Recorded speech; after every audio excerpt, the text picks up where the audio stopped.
वो कहते हैं कि इतना भगवान का नाम लोगे तो 7 जन्म में स्वर्ग मिल जाएगा।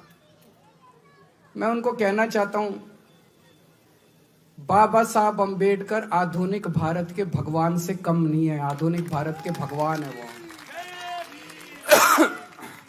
मुझे नहीं पता मरने के बाद स्वर्ग मिलता है कि नहीं मिलता, लेकिन जैसा भी संजय सिंह जी ने कहा कि अगर बाबा साहब अंबेडकर नहीं होते और बाबा साहब अंबेडकर ने यह संविधान नहीं बनाया होता, तो भाई साहब आज इस देश के अंदर दलितों का, वंचितों का, पिछड़े लोगों का जीना मुश्किल हो जाता।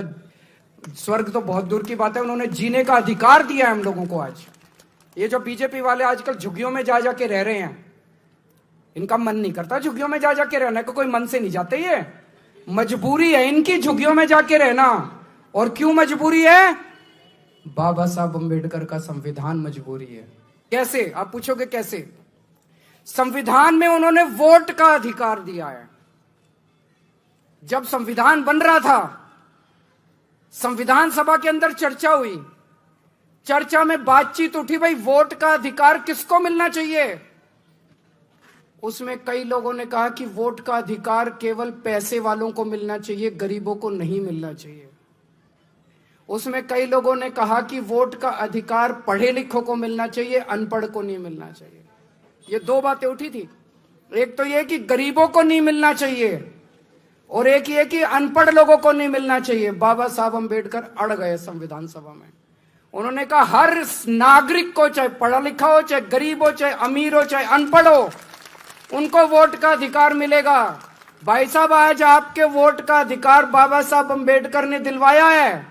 आज झुग्गी झोपड़ी में रहने वाले एक एक आदमी के पास वोट का अधिकार है, इसलिए बीजेपी वाले जाके झुग्गियों में रह रहे हैं। अगर बाबा साहब अंबेडकर ने वोट का अधिकार नहीं दिलाया होता, ये सारी झुग्गियां तोड़ के इनको पता नहीं कहां फेंक देते ये लोग। गलत तो नहीं कह रहा भाई साहब? हर चुनाव के पहले देख लो इन बीजेपी वालों को, नौटंकी करके किसी दलित के घर में खाना खाने जाते हैं। चुनाव के पहले देखा कि नहीं देखा? नौटंकी करते हैं किसी दलित के घर में खाना। इनको दलितों से प्यार नहीं है, इनको गरीबों से प्यार नहीं है, इनको पिछड़ों से प्यार नहीं है, इनको आपके वोट से प्यार है कि नहीं बहन जी? इनको आपके वोट से प्यार है। वो वोट किसने दिया? बाबा साहब ने वोट दिया। अगर बाबा साहब आपको वोट नहीं देते, ये बीजेपी वाले मजाल जो आपकी, इनको मैं देख रहा था, ये झुग्गी में जाते हैं। कल मेरे को एक बता रहा था कोई, जिस झुग्गी में इनका एक बड़ा नेता गया था, वहां से कोई मेरे से मिलने आए कुछ लोग झुग्गी से। मैंने पूछा क्या हुआ? बोले जी आया था, 11 बजे निकल लिया, कट लिया। फोटो वोटो खिंचाई, थोड़ी देर हमारे बच्चों के साथ नाटक करा कैरम खेलने का, उसके बाद बोला लेट गया बिस्तर पे, बोला मेरी फोटो खींच लो। फिर लेटे हुए की फोटो खींच ली, फिर बोला अपने घर चला गया, सवेरे 6 बजे फिर आ गया। ये इनका प्यार है। दूसरे एक और नेता का पता चला, मैंने देखा सोशल मीडिया पे, उसको तो आपको छूने में तकलीफ होती है, आप में से बदबू आती है इन लोगों को। वो क्या कर रहा था, उसके बगल में एक और था उसका, उन्हीं की पार्टी का, वो अपने हाथ से उनका अपना पट्टा लेता था, अपने साथी को देता था, और साथी पट्टा पहनाता था। खुद को तो पट्टा पहनाने में भी शर्म आती है, खुद को तो पट्टा पहनाने में भी तकलीफ होती है। अपने हाथ से पट्टा भी नहीं पहनाएंगे आप लोगों को, दूसरे के हाथ में देंगे, वो पट्टा पहनाएगा। आप सोच के देखो, अगर बाबा साहब ने आपको वोट का अधिकार नहीं दिया था, ये क्या हालत बनाते आप लोग। गलत तो नहीं कह रहा? ऐसी हालत बनाते ये लोग, ऐसी हालत बनाते आप लोग, याद रखते। आज आपको पढ़ने का अधिकार मिला, आपके लिए स्कूल बनते हैं। क्यों बनते हैं? बाबा साहब ने आपको वोट का देने, तो ये पढ़ने नहीं देते ये लोग। मजाल जो आपके अपने समाज को, पिछड़ों को, दलितों के लिए इसको स्कूल में नहीं घुसने देते। अंग्रेजों के टाइम में बाबा साहब का जीवन उठा के देख लो आप। बाबा साहब जब स्कूल जाते थे, इतनी छुआछूत थी।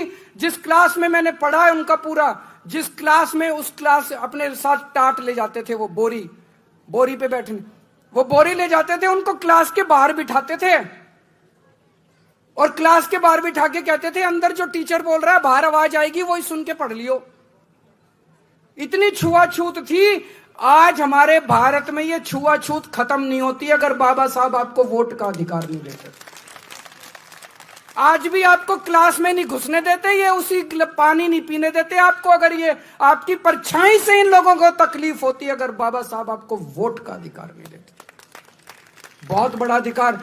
आपने कभी सोचा नहीं होगा इस तरह से भाई साहब जो मैं बोल रहा हूं। आज सरकारी नौकरियां मिलती हैं अपने लोगों को, अपने लोग विधायक बनते हैं, मंत्री बनते हैं, क्यों? बाबा साहब के संविधान की वजह से। तो मैं अमित शाह जी को कहना चाहता हूं, अमित शाह जी, मुझे नहीं पता आपका भगवान कौन है, हमारे भगवान तो बाबा साहब अम्बेडकर है।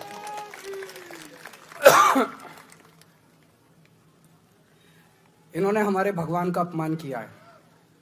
ये सावरकर को मानते हैं, मानो, हमें कोई तकलीफ नहीं, जिसको मर्जी मानो तुम अपना भगवान।